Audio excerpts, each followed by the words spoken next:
Welcome everybody, Phil Beck with the Professional Painter and Decorator. I'm doing the, it's been about a month since I first tried the Isomat Ceiling Paint. And what do I think of it? I love it. That's probably a strong word to use, but I really like it. Now, I'm probably into my fourth 9 litre stroke 10 litre tub of this. So if you go by gallons, for probably about 8 gallon, if you go by 5 litres to a gallon, whatever you want to do. So this is probably my fourth 9 litre tub that I've actually gone through or going through at this moment. Now, I always like to probably come back and do a bit of a recap stroke, discuss how the paint's been since I last tested it. Because the first time, I'll come a bit closer, the first time that I used it, I really liked it, and I explained to you that always read the back of the tins because it does say about thinning 5 to 10%. Now, particularly on porous surfaces, again, read the back of the tin because if you've got really porous surfaces, there is special primers. We're on about pre-painted ceilings. If you've got a pre-painted ceiling that's got contract matte emulsion on, or something very chalky and powdery stroke, cheap, you might want to thin it a little bit more.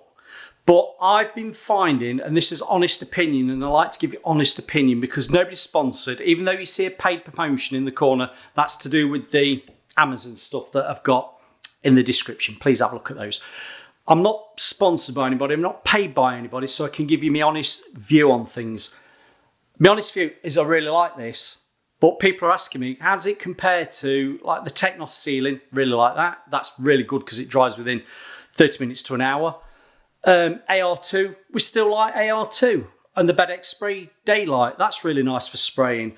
But how have I found the ceiling paint from Isomat? Now, I've been thinning it 5%. The first coat goes on nicely because some of the surfaces that I've been going over, like particularly in this house, they've been quite dry ceiling paints.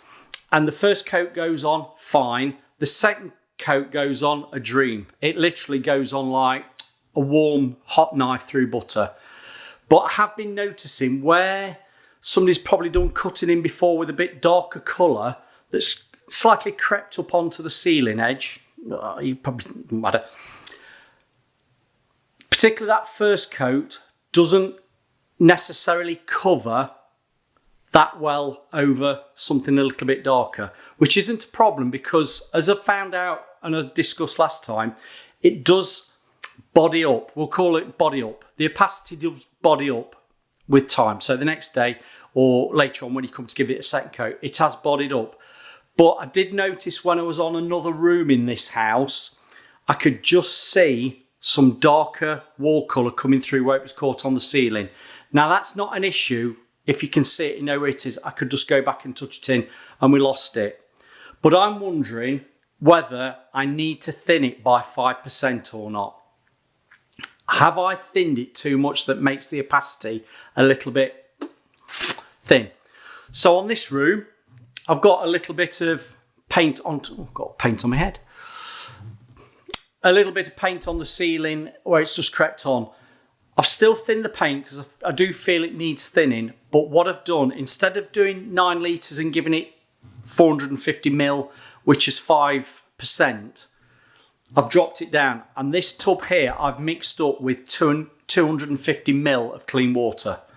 Now it's thinned it down slightly and we're trying it, aren't we? I've got my bucket, my roller scuttle, roller bucket, whatever you want to call it. I've got it loaded up with paint. I've got my little kettle, plastic kettle with, I keep telling you about these. I ought to be sponsored by Lick because these are really nice.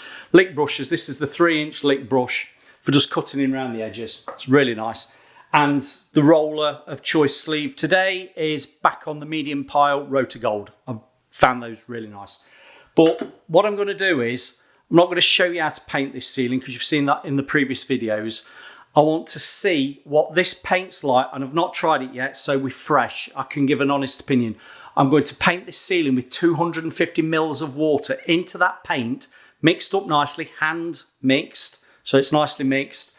And I'm going to see how it feels and how it applies and what it looks like when it's dried, and whether any of these bits where, I mean, it's quite a light colour on here, where it's crept up onto the ceiling. Do we obliterate, stroke cover, get the opacity for the coverage to get rid of anything that I've seen before in other rooms that I've had to just touch in before put that final coat on? You're with me, aren't you? You're following me. We've not dropped asleep. So I'm going to go now. I'm going to get 2 coats on this ceiling today, and then I'll just do a recap at the end, and we'll keep this under 15 minutes. So yes, we do like it. I am using it. I'm not doing a negative. I'm just giving an honest opinion. Now I'm going to ask people who have used it, because probably since this last month you might have come across this. Are you thinning it? If you are thinning it, what are you thinning it by? If you were spraying it, you're probably thinning it even more. But do you find that you need to thin it? Is it better thinned, or is it better not thinned? And on that note, let's get this ceiling painted, and I'll see you in a few hours. Right, let's get down to business. There's a song in there, isn't there? Let's get down, let's get down. Yeah, I don't want copyright issues on that. Before I start, I want to do a quick joke. Bloke walks back into a fish and chip shop, says to the fish and chip shop guy, whatever you call a fish and chip shop guy, says, "Excuse me, but I think my fish is not cooked." The fish and chip shop guy, it's a tongue twister, innit? Fish and chip shop guy says, "What do you mean your fish isn't cooked?" And the customer says, "Well, the fish has eaten all the chips." Boom, boom. Right. That's enough for today. We've got a second coat on this ceiling. The first coat being that 250ml added to a 9 litre tub. It went on lovely. It still goes on nice, even though it's not as thin as what the 5% dilution was. So it's actually brushed nicely. And as I've said before, the second coat is a dream to apply, even though it wasn't as thin. Sometimes you can say it goes on easy because you've thinned the paint. This isn't the case. I want to try, after the 250 dilution, I'm going to try it at 100 just to see if that makes any difference, as in brushing it and rolling it. Because the fear is, if you go too thick with your paint and you're rolling it over certain surfaces, even though I've got a really nice, I'll just go in. I've got a nice brush to brush it. This is the Lick brush. I keep telling you about these. Check them out. You know, the lovely bristle. And this is the Rotor Gold medium pile. Even though these are really nice, well, tools, whatever you want to call them, brushes and rollers. The fear is, if you go too thick, you can probably put a very thick orange peel on that doesn't dry and level off quite nicely. Whereas if it had been thinned, you'd probably say, oh, it flows out a bit better. But we've not had any problem at that 250ml. But going round, it's been done, it's probably been done over an hour now. So the 2 coats, the first coat was fine. Second coat, I'm just seeing it drying off. There were certain areas over there, and I'll insert a bit of a clip there of what it looked like after the first coat as it was drying. I could see filler underneath it. Now, if I look at that area, and it's just about there, at the moment, I'm going to put it down to actually the paint's drying off, and I can just see it because it's not had time to properly, let's say, cure. So by the time I've edited this video, if I come back tomorrow, because I won't be editing it straight away, not with my computer I've got, it takes that long. If that is still showing tomorrow, when I come to edit this video, I will say below whether it was still there and I had to just give a mini roller or just roll over it again. I will tell you. But so far so good. That is drying off. I'm looking back to you over the shoulder, because over that corner there is a window. It's pretty good. You know what? It's pretty good. There's no flashing. I'm not seeing any peach framing. Difference between peach framing and flashing. Flashing is, obviously, I've said this before to somebody, if you're touching up eggshell paints, oil eggshell paints, that's where you get flashing. But on emulsions, if you get flashing, it's mainly because you can see the roller, like directions that you're going with your roller, or if you're brushing, you could brush it and you get a bit of a suede effect, and we call it flashing. If you've got pitch framing, that's normally because you've gone either round a room and brushed and it's dried off on you, and then you've come up to that brushed edge, I'm doing it like there, and you've rolled up to it and it's dried off. That's why you have to keep a wet edge going, because the wet edges form and blend back into each other. So there is a difference between flashing and also picture framing. Picture framing you normally get with darker colours, but even you can get it with light colours as well. It just depends. Some people, I've seen it on contract site builds where they've actually rolled the ceiling before they cut in, and by the time they come to cut in, you can see that fat edge of the roller because they've gone up as far as they possibly could, and then they cut in with a brush, and then that's where you get picture framing and a bit of flashing as well, because they've tried to brush the brush fall back into the roller. So we're not talking about that. This has gone on great. I'm liking the paint. I'm not on a negative with this. I just wanted to see whether it works better with a little bit less water added to it, or whether we stick with the 5%. If I was spraying it, I'd probably be 5 to the 10%, so I can get a thinner stroke, wetter spray over the surface. But rolling it, what are you using? Can you do it neat, or is it best to add a little bit to it? Now I'm only adding 250 this time, and it's still gone on nice. It's applied nicely. It's a lovely paint. If you've not tried it yet, give it a go.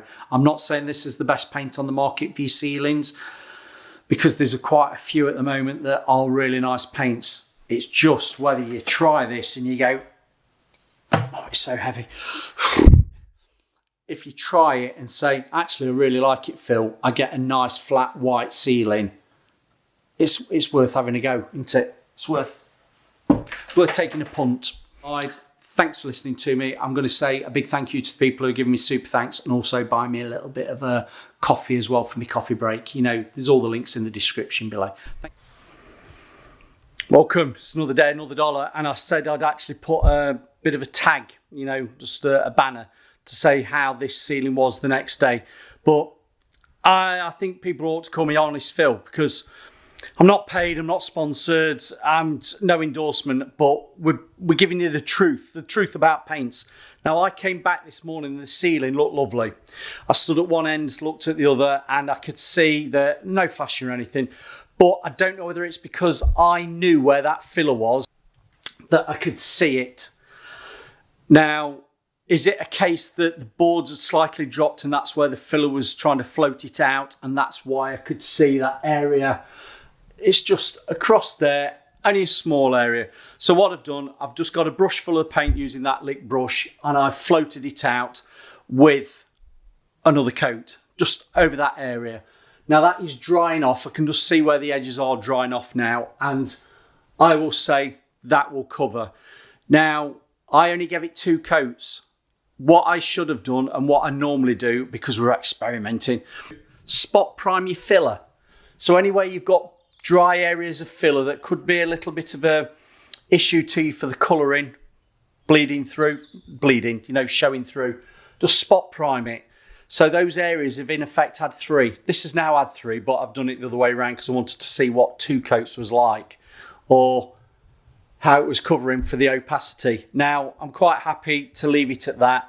I've got no issues that I'm going to see flashing because I've touched it in with a brush, because anti-reflex sorts of paints shouldn't be flashing.